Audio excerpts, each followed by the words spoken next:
Jaime Lannister's journey to King's Landing alongside Brienne of Tarth is fraught with danger, starting from when they're spotted by a traveler. Jaime insists that Brienne should kill the man to prevent him from revealing their location, but she refuses. The duo faces another challenge when they need to cross a river. Brienne opts for the safer bridge route, but Jaime, always looking for an advantage, manages to distract her long enough to snatch her spare sword and free himself. This leads to a fierce duel between them on the bridge. Despite being one of the most skilled swordsmen in Westeros, Jaime is weakened by his time in captivity. Brienne, using both strength and endurance, gradually wears him down, just as Jaime collapses in exhaustion. Riders from House Bolton, led by Locke, arrive and capture them. Now prisoners of the Boltons, Jaime and Brienne are bound together and taken on a journey while their captors sing The Bear and the Maiden Fair. Jaime warns Brienne that she is in grave danger, and the soldiers will likely attempt to assault her. He advises her to submit, knowing that any resistance could lead to her death. However, Brienne refuses, saying she will fight to the end.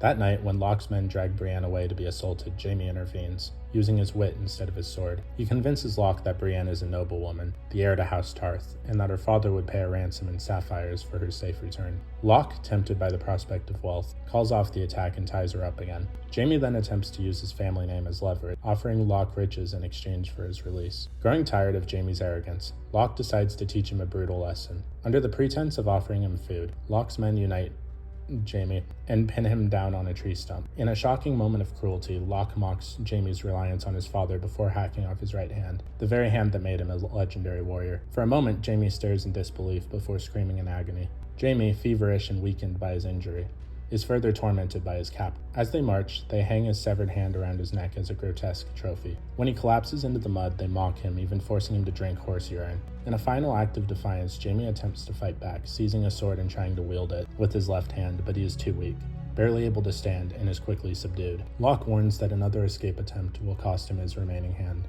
Later that night, as he refuses food and sinks into despair, Brienne challenges him. She reminds him that he once saved her from being violated, and she questions why he did it. Jaime remains silent. Frustrated, she tells him that for the first time he is experiencing true loss, something most people live with daily. Her words strike a nerve, and Jaime, recognizing his own weakness, finally starts eating. Upon arriving at Harrenhal, Roose Bolton expresses anger at Locke for maiming Jaime, as Tywin Lannister is a dangerous man to cross. When Jaime inquires about Cersei, Roose cruelly strings him along, making it seem as if she perished in Stannis Baratheon's seas. However, he eventually reveals that she is alive, leaving Jaime overwhelmed with relief. His wound is treated by Qyburn, a former maester notorious for his unethical experiments. When Qyburn suggests amputating more of his arm to prevent infection, Jaime refuses, enduring the painful treatment without sedation. In a rare moment of vulnerability, Jaime later shares the truth behind his infamous title Kingslayer with Brienne. While bathing in Harrenhal's hot springs, he reveals that King Aerys II had ordered him to kill his own father and to burn all of King's Landing with wildfire. To prevent this atrocity, Jaime took matters into his own hands and killed the Mad King. However, when Ned Stark arrived to find Jaime standing over Aerys' corpse, he judged him as a traitor without even asking why. As Jaime collapses from weakness, Brienne catches him, and for the first time he insists that his name is not Kingslayer, it's Jaime.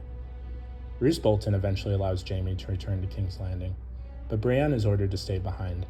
Jaime protests, but Roose refuses to release her, citing treason charges. As Jaime departs, he jokingly tells Roose to send his regards to Robb Stark, a dark foreshadowing of the massacre that awaits at the Red Wedding. On the journey back, Qyburn treats Jaime's wound and discusses his past. Jaime learns that Brienne's father had attempted to ransom her with 300 gold dragons, but Locke, believing House Tarth was vastly wealthier, refused the offer. Realizing that he indirectly caused Locke to overestimate Brienne's value, Jaime senses she is in grave danger. He orders her escort, Steelshanks, to turn back to Harrenhal, using his father's wrath as leverage. Back at Harrenhal, Jaime finds Brienne trapped in a fighting pit, forced to battle a bear with nothing but a wooden sword. Without hesitation, he leaps into the pit to defend her, forcing Steelshanks' men to intervene. With their help, Jaime and Brienne barely escape. Confronting Locke one more time, Jaime reminds him that Roose Bolton would prefer him alive and unharmed. This time, Locke relents, and the two depart together. At long last, Jaime arrives at King's Landing, accompanied by Brienne and Qyburn. As he steps through the gates, a commoner dismisses him as just another traveler, unaware of the trials he had endured. He heads straight for Cersei, walking into her chambers as she idly admires a seashell. When she turns to face him, her expression betrays shock at the first sight of his missing hand. Jaime Lannister, the once great warrior, had returned home, but he's no longer the same man who had left. But what did you guys think of Jaime Lannister during Game of Thrones Season 3? please let me know in the comments below. If you haven't already, please be sure to like the video, subscribe to the channel, join the Sith Citadel Discord, links in the description, and consider becoming a join member or sending a super thanks if you wish to further support the channel. Otherwise, I'll see you in the next video.